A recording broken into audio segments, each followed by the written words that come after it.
بسم اللہ الرحمن الرحیم۔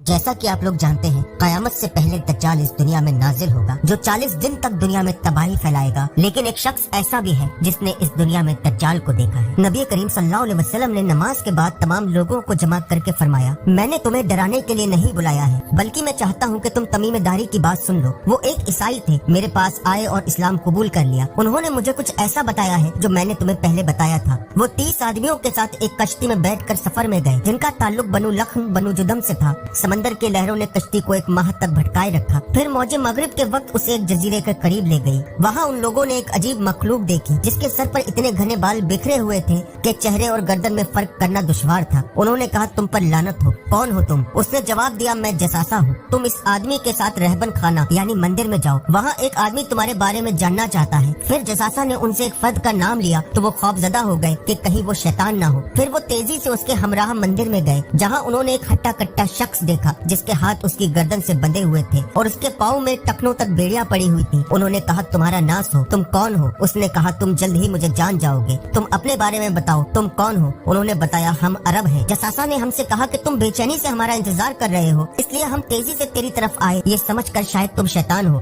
اس بندھے ہوئے شخص نے کہا، مجھے بیت شیان کے کھجور کے درختوں کے بارے میں بتاؤ۔ انہوں نے پوچھا، تم ان کے بارے میں کیا جاننا چاہتے ہو؟ اس نے کہا، میں تم سے پوچھتا ہوں ان درختوں میں پھل آنے لگے ہیں یا نہیں؟ انہوں نے کہا، ہاں اس پر پھل آنے لگے ہیں۔ تو اس شخص نے کہا، میرا خیال تھا کہ ان میں پھل نہیں آئیں گے۔ پھر اس شخص نے کہا، یہ بتاؤ تیبیریاس کی جھیل میں پانی ہے؟ انہوں نے کہا، اس میں بہت زیادہ پانی ہے۔ پھر اس نے زگر جھیل کے بارے میں پوچھا، انہوں نے کہا، اس میں بھی بہت پانی ہے۔ اس شخص نے کہا، کیا اس پانی سے کھیتی ہوتی ہے؟ انہوں نے کہا، ہاں اس میں بہت پانی ہے اور شہر والے اس سے کھیتی کرتے ہیں۔ پھر اس نے کہا، مجھے بے پڑھے لکھے امی نبی کے بارے میں بتاؤ، اس نے کیا کیا کیا؟ ان لوگوں نے بتایا، انہوں نے مکہ چھوڑ دیا ہے اور یثرب یعنی مدینہ منورہ پہنچ گئے ہیں۔ اس نے پوچھا، کیا عرب اس سے لڑتے ہیں؟ انہوں نے کہا، ہاں۔ تو اس نے پوچھا، وہ ان کے ساتھ کس طرح پیش آتے ہیں؟ انہوں نے بتایا کہ آس پاس کے علاقوں کو کنٹرول کر لیا ہے۔ یہ سن کر اس نے کہا، کیا یہ حقیقت میں ہو چکا ہے؟ انہوں نے جواب دیا، ہاں۔ اس نے کہا، ان لوگوں کے لیے یہی بہتر ہے کہ اس کی اطاعت کریں۔ اب میں اپنے بارے میں بتاتا ہوں، میں دجال ہوں اور مجھے جلد ہی یہاں سے رہائی مل جائے گی، لہٰذا میں یہاں سے نکلوں گا اور 40 دن میں کوئی بستی کوئی شہر نہیں چھوڑوں گا